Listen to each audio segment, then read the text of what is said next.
In the late afternoon of February 25, 1989, at the urging of Tex Schramm, new owner Jones flew with Schramm to Austin to explain everything to Landry.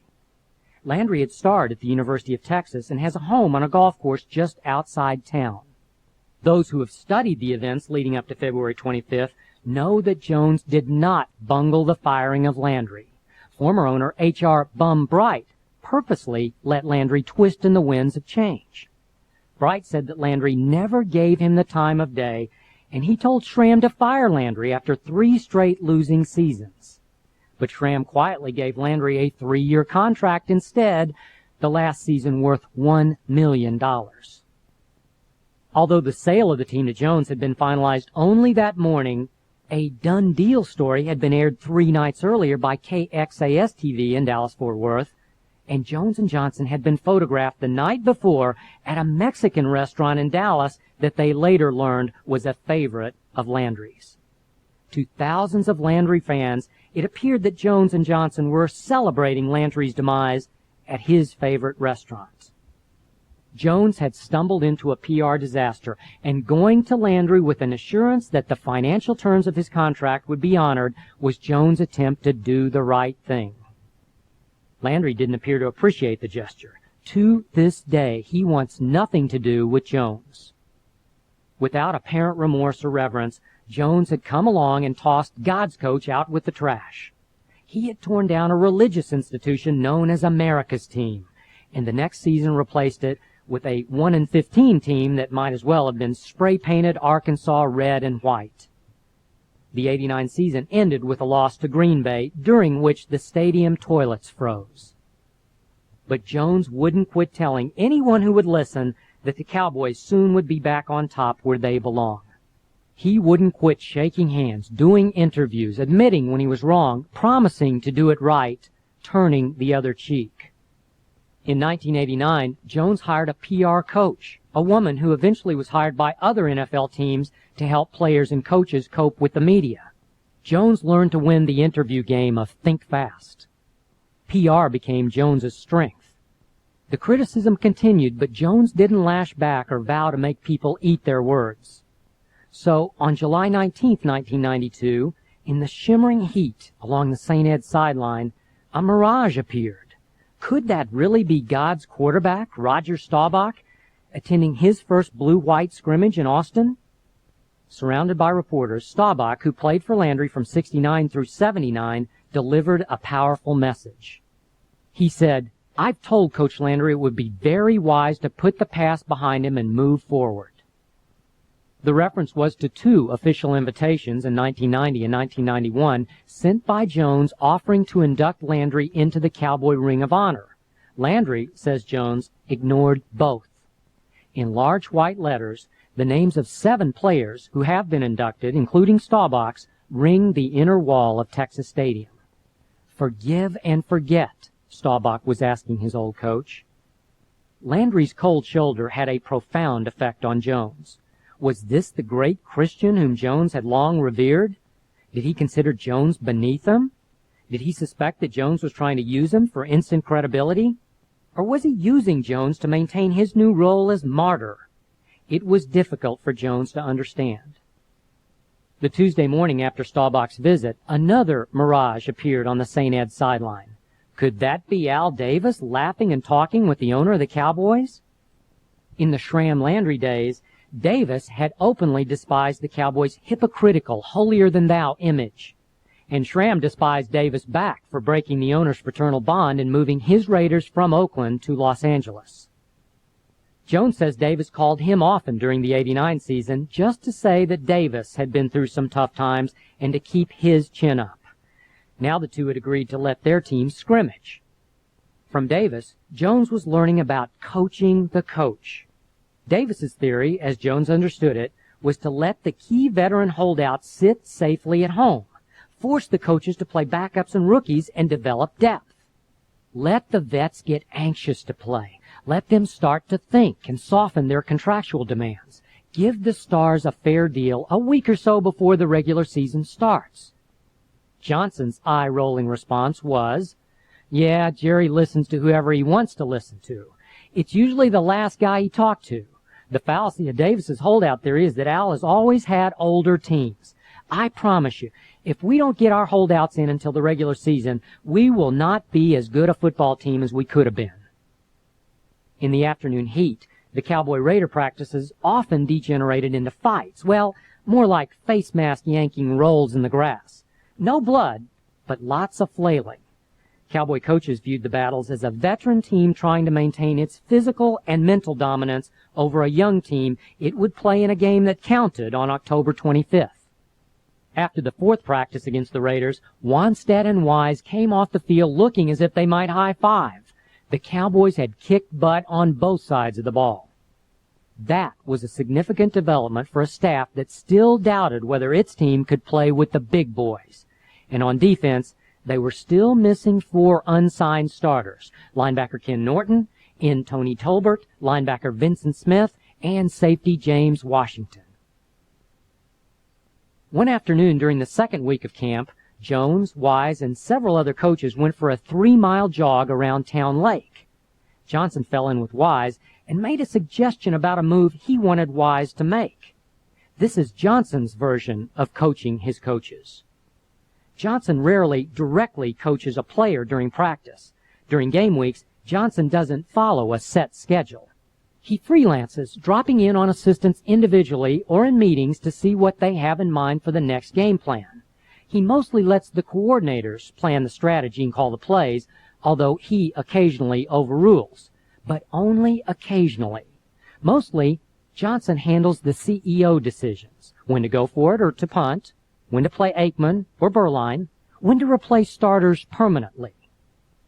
As they jogged, Johnson asked Wise to move Nate Newton from tackle to left guard, where he would be more effective in his new svelte body. Newton had trimmed unbelievably his 404 pounds to 296. Eric Williams would be installed at Newton's old spot. Williams had been blotting out people in practice. Wise balked. The change meant benching Kevin Gogan, who had busted his ass for Wise. Johnson agreed, but pushed his case further. He wanted Wise to decide finally that it was his own idea to make Gogan odd man out. When he relaxes, Johnson likes to watch the fish in his aquariums. 11 sea anemones, 150 different starfish, shrimp-eating lionfish and dwarf lions, pencil urchins, tube worms. He watches another school of fish on the practice field. He moves them from tank to tank, mixing black and white, old and young, producers and pretenders, timid and cutthroat. Would Kevin Gogan go into his shell when Wise benched him? Would he be devoured? Or would Gogan be ready as a quality backup when someone went down? Johnson, the master manipulator, watched. The fish that amuses Johnson most is the biggest lionfish, more than a foot long. Johnson says it knows him. He feeds it shrimp. If Johnson walks past and the biggest lion is hungry, it will spit at him. When Johnson is hungry, he will spit at the world. If he wants something, people will scurry because he's Jimmy Johnson. He's the biggest lion in the sea simply because he wins. If you win, you can pretty much do or say whatever the hell you want. You rule as long as you win. Well, you rule everyone but your boss. Jimmy Johnson absolutely did not want to take his team to Tokyo to play the same Houston Oilers the Cowboys had just scrimmaged twice in San Antonio and in Austin. Johnson says he never sets an alarm, but now his body clock routine would be shattered. Sleep patterns of his players would be turned upside down as they went back and forth across 16 time zones. Dolphin coaches warned Cowboy coaches that Miami had suffered a plague of injuries after playing in Tokyo the summer before. In fact, the Cowboys would have to turn right around and play at Miami 5 days after playing in Tokyo. Most NFL teams play 4 preseason games. For Dallas, Tokyo was an added 5th. Johnson suspected that Jones's enthusiasm for the trip resulted from a yen for a Japanese currency. Jones's associates confirmed that Jones was using the trip to explore potential personal investments in Japan, as well as to sell the Cowboys in every way possible. Much later, Jones commented, Hey, the Tokyo trip really destroyed our season, didn't it? But on August the 2nd, even the game turned into a Godzilla movie. The year before, the Cowboys hadn't been able to stop the 4 receiver attacks of Houston, Atlanta, and Detroit. And in Tokyo, the Oilers again ran and shot up and down the field. They led 24-7 before winning 34-23. Cowboy coaches quietly fretted that they lacked a dominant pass rusher and a playoff caliber safety. Just 5 days after the game in Tokyo, the zombie-eyed Cowboys played again. Dan Marino threw 16 straight completions in the first half for 163 yards and a touchdown. He didn't play the second half, and the Dolphins eventually won 27-24. Desperation was beginning to set in because Johnson had made a rare error in talent evaluation.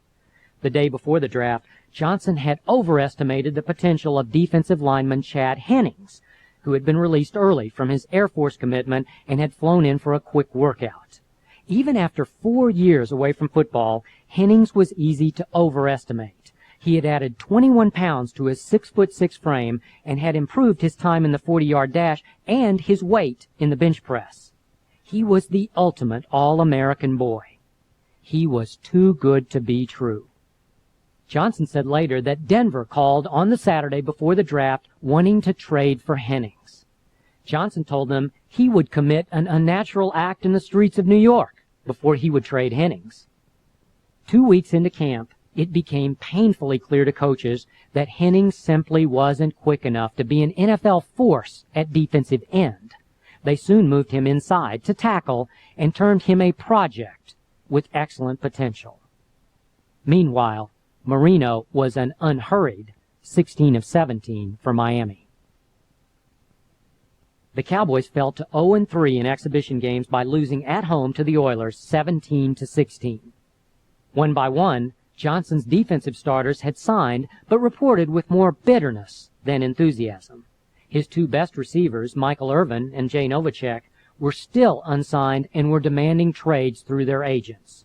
So was center Mark Stepnoski, and Johnson still had no dependable pass rusher, safety, or place kicker. 16 days before the season opener, a melancholy Johnson was talking as if an 8-8 season was inevitable. Jerry Jones was determined to find a pass rusher. His search reminded him of his oil and gas business. Once, he was drilling in Oklahoma when a pipe broke and cost him $1 million. But for Jones, that was no time to retreat or reconsider. He moved about 15 feet, and he plunged again. They hit what Jones's associates call the mother lode, the well that eventually put Jones in a position to bid for the Cowboys. Several pipes had broken in Jones's quest for a dominant defensive end. One name left on the list was Charles Haley. Johnson had liked to watch Haley play for the San Francisco 49ers because Haley was one of the few players who could disrupt an offense. Johnson craved Haley's quickness.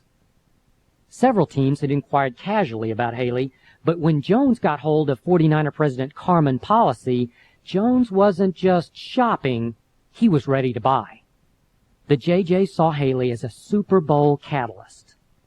Apparently, the rest of the NFL saw Haley as Frankenstein meets the Wolfman, an unpredictable, uncontrollable monster. And Jimmy Johnson, who refused to coach malcontents, wanted to coach Haley? I did my research, Johnson said. I heard all the stories. Here are a few. Several Bay Area newspapers reported that Haley had exposed himself to Ann Killian of the San Jose Mercury News and later had apologized. Several reporters say that Haley twice made racial remarks that triggered fights with former 49er Jim Burt. A reporter close to Burt says Burt decked Haley both times. Many newspapers reported that Haley had urinated on the black BMW of teammate Tim Harris, who fought Haley and had to be restrained from seriously hurting Haley. Another report had Haley urinating on the office floor of 49er official John McVay. Former 49er coach Bill Walsh told a San Francisco reporter that he had assigned a psychologist to monitor Haley on a daily basis. But the story told most was the one that most enlightened Johnson. Haley cherishes the friendship of former 49er Ronnie Lott. When the 49ers played Lott's Raiders at the Los Angeles Coliseum, Haley wanted badly to beat Lott's team, perhaps to prove to Lott that he could match wills with his friend and mentor. The 49ers lost 12-6. In the locker room, Haley berated quarterback Steve Young and cursed the coaches for playing Young. Haley went berserk and punched a hole in the wall and threatened to punch Young. Then Haley began crying, curled into the fetal position, and wouldn't move. Lott had to be called from the adjacent Raider locker room. Clad only in a towel, Lott came running to soothe the savage beast in Haley. What did Johnson like about that story? Haley shares with Johnson a rage to win, sometimes an over-the-edge rage. Haley's problems were often caused by wanting to win too badly. Yet Johnson's sources told him that nobody practices or studies harder than Haley, who can be wise and funny when the mood strikes him. There's more Haley in Johnson than the coach would care to admit. But of course, there can be only one coach. Would Haley respect that? Johnson figured that Haley would push him a few times, but how far? The Haley trade was risky, given his reputation and the fact that he had undergone arthroscopic surgery on his right shoulder and right knee within the last few months. But the JJs plunged. Al Davis soon called to congratulate Jones for having just won the Super Bowl. "I think we made a pretty good deal," Jones said on August 27th. For once in 1992, Jerry Jones was guilty of understatement. Tight end Jay Novacek finally signed, and Johnson decided to bet a Super Bowl run on Lynn Elliott, an untested place kicker, over veteran place kicker Brad Dalowiso. Elliott was about as far as you can get from the playmaker, Michael Irvin, who was still playing hard to get just 4 days before the season opener against Washington. The nickname Playmaker stuck because Irvin often had made game-changing plays at Miami. He was coming off a season in which he had led the NFL in receiving yards and was MVP of the Pro Bowl. Yet, as a businessman, Jones couldn't forget that before the 1990 season, Johnson had decided to trade Michael Irvin. Johnson hadn't been too high on Irvin's speed at Miami. Irvin came from a family of 17 children in Fort Lauderdale, Florida. He grew up fighting for second helpings and taped up hand-me-down shoes. Irvin had vowed at an early age to have money one day, lots of money. In 1988, Irvin proudly wore symbols of his new wealth: his earrings, gilt-edged sunglasses, designer watches, flashy rings. His motto, look good, play good. Irvin's father, Walter, was a 12-hour-a-day roofer who served as a minister on weekends. One thing Michael had learned from his father was the work ethic. For all his 24-karat braggadocio, Irvin is an overachiever, stylish substance. He is the football equivalent of a gym rat, a guy who will sweat through route after route as long as the third-string quarterback will throw to him. On the field, he can talk trash with the worst of them. Teammates say he is mainly trying to convince himself he's unstoppable. Irvin speaks of Johnson as if he is some sort of ghetto god, the truth, the way out. Of Johnson's rapport with black players, Irvin told Sports Illustrated, "He'll sit there and listen. I mean, really listen. You know he's in your corner no matter how the media caves in on you." Johnson proudly notes that he was the first coach to recruit a majority of blacks to Miami. Unlike Tom Landry, Johnson is bilingual. He can speak fluent press conference and fluent locker room. Johnson is cool using the F word or the MF word for humor or for emphasis. Through the locker room joking and the practice field whip cracking, Johnson communicates the message to players that if they work and play hard for him, he will give them the chance to win games and glory. He won't overcoach or suffocate talent. They know Johnson will pull the trigger and cut them, but they know Johnson will also put the game in their hands. This unspoken bond is critical to Johnson's success as a head coach and a leader, and he seems more comfortable and successful dealing with his black players than, say, with a Troy Aikman. Michael Jerome Irvin is the leader of Johnson's black players and of lots of whites, too. Says offensive coordinator Norv Turner, "Mike's the one everybody looks to and feeds off. I'm glad he's on our side. But with hours to go before the Washington game, Irvin was still on the sidelines. According to Jones, the problem was simply that Irvin began negotiations asking for what Jones called Michael Jordan money, somewhere around $3 million a year. Then on Thursday afternoon, September 3rd, Irvin contacted Jones and said it was time to get something done. Later that night, Jones bumped up an incentive package, and Irvin came down to around $1.25 million base for 1992. They agreed on a 3-year deal. Irvin produced a $125 pen he had purchased just for the signing. "I'm rich," he said, beaming. "Now I can take care of my mother. I can take care of my people. They are about to arrive in the promised land. It's too bad my father isn't here to see it." Michael's father had died of cancer in 1983. Now the playmaker was on fire to play some football, and when center Mark Stepnoski signed the next day, all the Dallas starters were finally together. The morning of the Washington game, Jerry Jones provided some insight into the pregame yin and yang of Jimmy Johnson, Mr. Positive and Mr. Negative. The previous November 24th, the 6-5 Cowboys had played the 11-0 Redskins at Washington's RFK Stadium. On the field an hour or so before kickoff, Johnson was ready to call it off. He was worried about what getting destroyed would do to his team 4 days later on Thanksgiving against Pittsburgh. For Jones, the amusing point of the story was that Johnson then came out swinging. Just when you thought he was ready to throw in the towel, he threw it in Washington's face. He called for an onside kick following a second-quarter touchdown, and the Cowboys recovered. They hit a Hail Mary touchdown pass as the half ended to lead 14-7. Going for it at every opportunity, Dallas won 24-21. Johnson was hailed all week in Dallas as the NFL's emerging genius. In the locker room afterward, flushed with victory, Johnson animatedly told the team that when you're up against the big gorilla, you don't just tap him, you hit him with everything you've got. Fortunately, of course, the team didn't hear Johnson talking to Jones before the game.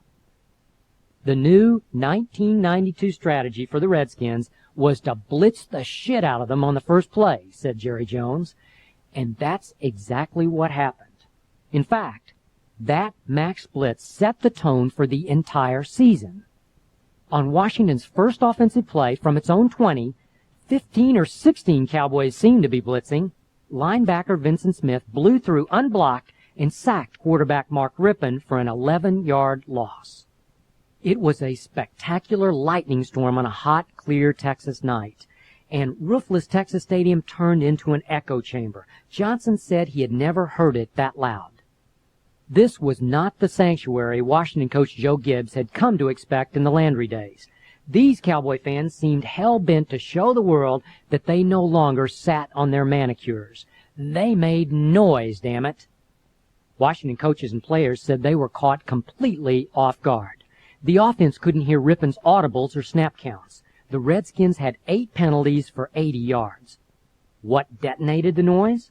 Was it in part the pent-up anticipation caused by Jones's relentless preseason hype? Or was the crowd just responding to the highly visible emotion of a defense that Johnson and Dave Wannstedt had brought to a boil back in Austin? Was it the red line RPM level of Charles Haley? Cowboy coaches thought other linemen fed off Haley's fury. On the second Washington play, Jimmy Jones threw Ernest Biner for a 3-yard loss. On the third play, Haley was all over Rippon, whose pass missed Biner badly. On fourth down, Ike Holt broke free and blocked Kelly Goodburn's punt for a safety. Yes, the team so suspect at safety had forced one. Cowboys 2-0. The following week, Cowboy coaches marveled at how many receivers Rippon had open in or behind the secondary. But Rippon, the Super Bowl MVP, never seemed to recover from that opening sack. He overthrew. He underthrew. The Rippon of 91, who routinely completed 60-yarders as if you were tossing his jersey in the laundry bin, might have hit 3 or 4 TD passes. Instead, the Cowboys were off to the races 23-10. So what if the Cowboys were the NFL's youngest team, opening the season at 25.3 years per player? But could they regain a similar pitch for the Giants in 5 days? Nothing to worry about, veteran guard Nate Newton said as he tore off his tape. We got too many young mothers on this team who'll be out there running around like crazy in New York. They don't know any better. For sure, they didn't know their head coach was saying just a week earlier that the season looked bleak at best. The day after the Washington win, part owner Mike McCoy helped convince Jones that the Cowboys had to have a safety. He gave Ray Horton A+ for effort, but just wished Horton could run a little faster, jump a little higher, and be a little bigger and stronger. And on replays, people kept running by James Washington, the strong safety. Future opponents would be sure to pick that up from the game films. Horton seemed to sense that Jones was on the move to replace him. The season before, Horton had challenged the owner publicly by threatening to walk out over a contractual matter. For Jones, Horton's uncharacteristic outburst reinforced the idea that the safety was short-term in Dallas. Horton's case didn't cause much more than a blip on the local media screen, but Jimmy Johnson's private life had sparked a public debate on talk shows and in letters to the editor columns. Johnson had made a calculated decision to open to the world his home, first in an interview with Ed Hinton of Sports Illustrated, and then with Barry Horn of the Dallas Morning News. In the Sports Illustrated article, Johnson talked about why he had sprung a divorce on Linda Kay, his wife of 26 years, soon after accepting the Cowboy job. Their second son, Chad, was graduating from college, and Johnson said that at that point in his life, he ought to be able to do what the hell he wanted to do. The Morning News story said, Jimmy Johnson never enjoyed a Thanksgiving meal with his family, never celebrated Christmas, never exchanged gifts with his family. His girlfriend, Rhonda Rookmaker, was quoted in the story as saying, There are so many different sides to him that I still haven't seen and would like to think I will see. A lot of people write things about Jimmy that make him seem like a beast. It's not true. It's just that he's the most honest man I've ever met. He is not afraid to say what he believes. Some people think that's rude. I think it's terrific. Johnson thought the stories were fairly accurate, but many Cowboy followers did not think they were so terrific. Compared to Tom Landry, Johnson came across as Satan's coach. Amazingly, until the two articles appeared, Dallas area media and fans rarely compared Johnson to Landry. During his first training camp, Johnson was asked the inevitable questions about the enormous pressure of following a legend. But Johnson quickly made it clear that Landry was Landry and that he was Jimmy Johnson. He respected what Landry had accomplished, but now he was concerned only with 1989. He was going to do it his way. No comparisons, please. But this second week in September 1992, many talk show callers were incensed that Johnson presented such a poor role model. His response was typically undisturbed. I'm at peace, he said. Everybody who knows me knows I'm very happy being by myself. There are certain things I'm selfish with, and one is me. I'm not selfish with my money, or with my things, or with praise, but I'm selfish with myself. Johnson admits he neglected his two sons while they were growing up, but he adds that today he has a better relationship with them than a lot of fathers have with their sons. I love them very much, he says, and we've become very close friends. So, why, after 3 years in Dallas, did Johnson suddenly decide to go stunningly public? Some at Valley Ranch believe that Johnson had heard enough about Jerry Jones' great American success story and was competing for attention. Johnson scoffs at that notion. PR director Rich Dalrymple's theory is that Johnson had won the right to some attention and that he wanted people to know that he is a Texan through and through. Who knows? Maybe the real reason was no reason. As Johnson told the Morning News, I don't want people ever to know me well enough to predict what I'm going to do. That way, I always remain in control.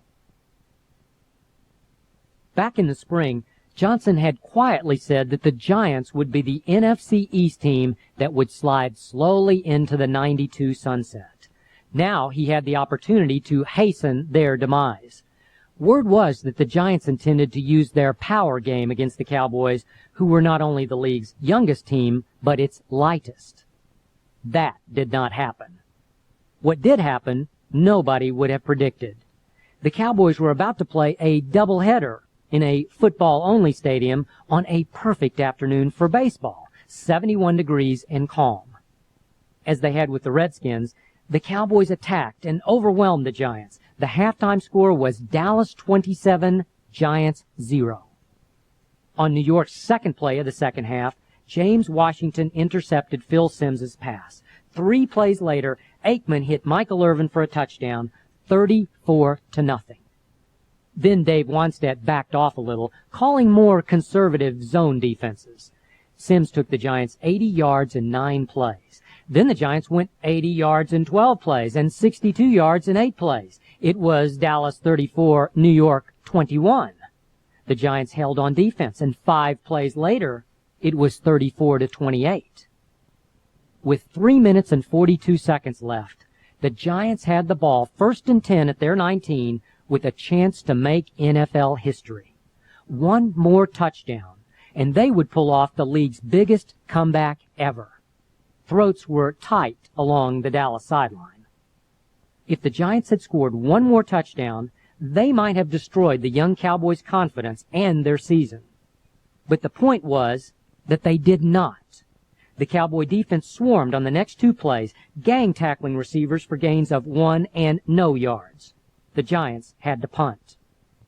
Then, with 3rd and 7 at the Cowboy 46 and a minute and 40 seconds left, Norv Turner called for a pass. Nobody objected. When some coaches would have run the ball and played not to lose, Jimmy Johnson let Norv Turner throw for the win. Aikman hit Irvin on a quick slant for 12 yards, and the game basically was over. From that point forward, going for it would become a trademark of the '92 Cowboys. Despite the scare, the flight back to Dallas was raucous. But Jerry Jones wasn't celebrating. He was still trying to make a deal for a safety, although his coaches had wanted one in training camp or not at all. There was just too much to learn after training camp. During an owners' meeting that week, Jones whispered a little small talk to Pittsburgh president Dan Rooney, who mentioned that the Steelers were about to cut safety Thomas Everett. Jones left the meeting immediately and called Johnson. Everett was a 5-year starter from Baylor who had recently built a home in far north Dallas. He had decent speed and a huge heart. He was dynamite in a small package at 5'9" and 183 pounds. A ball hawk with 16 career interceptions, he had good character and a warrior's pride. But he was a contract holdout, and he had refused the last Steeler offer of 3 years at $1.75 million. He had joined a lawsuit against the NFL for unconditional free agency. Jones had first heard about Everett's talents in the summer from San Diego general manager Bobby Beathard, and according to Mike McCoy, Jones kept pushing Everett's virtues through camp. But Jimmy Johnson was not interested. Jones said later, "You have to force these coaches to make a decision. Not just Jimmy, any coach. It was obvious we were deficient at safety." I was handling the negotiating for Everett. Pittsburgh wanted a 5th-round pick in next year's draft, and I told Jimmy that because the draft might be only 5 rounds next year, we'd be just a player or 2 away from the entire free agent pool. So a 5th was not a lot, and we were able to sign Everett for less than Pittsburgh was offering because he wanted to play here. Johnson sounded reasonably pleased to have Everett, but this time he was so incensed over credit he believed Jones was taking for the trade that he called me at home to set the record straight. "I don't know why these things would be said," Johnson told me. "All it was just a name to Jerry Jones. He'd never seen a tape of this guy Everett in his life. That's what I'm dealing with. He is getting recognition he never dealt with." Johnson cooled only when I suggested his working relationship with the general manager might be worse in lots of other organizations. "Yeah," he said, "it's probably better than it would be with 27 other clubs. Any place else the guy might actually try to meddle." The inference was that Jones really wasn't aware of what he was doing. The following week, the Cowboys again built an early lead and then had to hang on to beat the Phoenix Cardinals in Dallas. But defensive coordinator Dave Wannstedt was visibly upset after the game. His players were in place to make plays, and didn't finish them off. It was just not acceptable, especially with the Monday night Cowboys-Eagles game approaching. Herschel Walker was big in Dallas, much bigger in 1989 than Jones or Johnson or even the Cowboys themselves.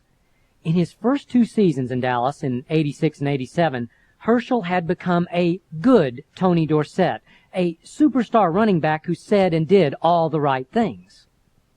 But all Johnson cared about in 89 was that Walker said he wanted the ball more after the Cowboys opened Johnson's pro career with a 28-0 loss in New Orleans. Johnson realized that he couldn't control Walker, who wanted the team rebuilt around him. A month later, Jimmy Johnson, coach of the hapless 0-5 Cowboys, traded his 1-star, Herschel Walker, to Minnesota. It took Minnesota management about 2 seasons to see what Johnson had and hadn't seen in Walker. Herschel didn't have what great backs have: the vision, the running skills, the ability to make you miss. After the 91 season, the Vikings cut Herschel Walker. The Eagles, in need of a star back to take some pressure off Randall Cunningham, signed Walker. In his hotel room on the afternoon of the game, Norv Turner was worried. True, Turner might worry if the Cowboys were playing SMU or Rice, but this time Turner was more worried than usual. He was thinking about getting out of Philadelphia without getting anyone hurt. The Eagles had just pounded their chests and pounded Denver 30-0. It was total dominance.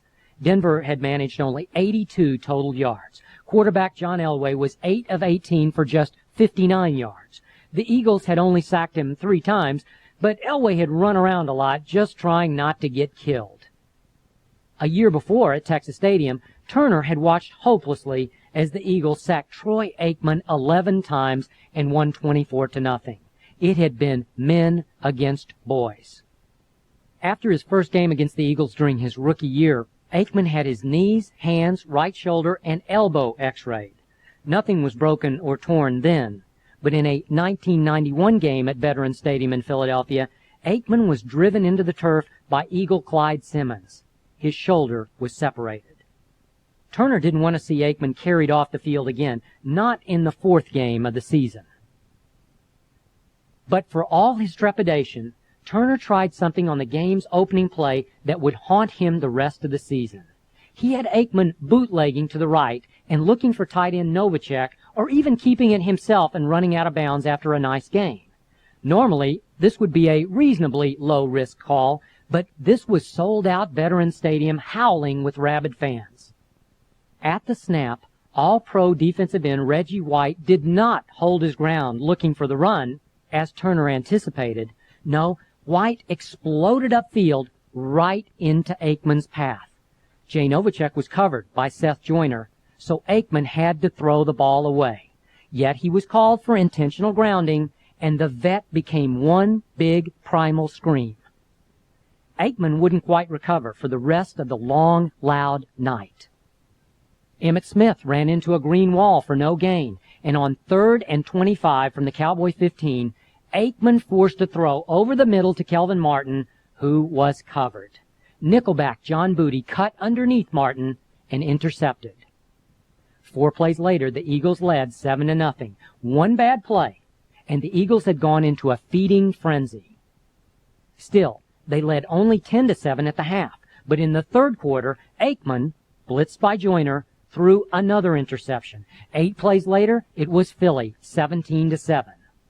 Then Aikman made another poor decision, jamming a pass into Jay Novacek, who was immediately blasted and separated from the ball, and soon it was 24-7.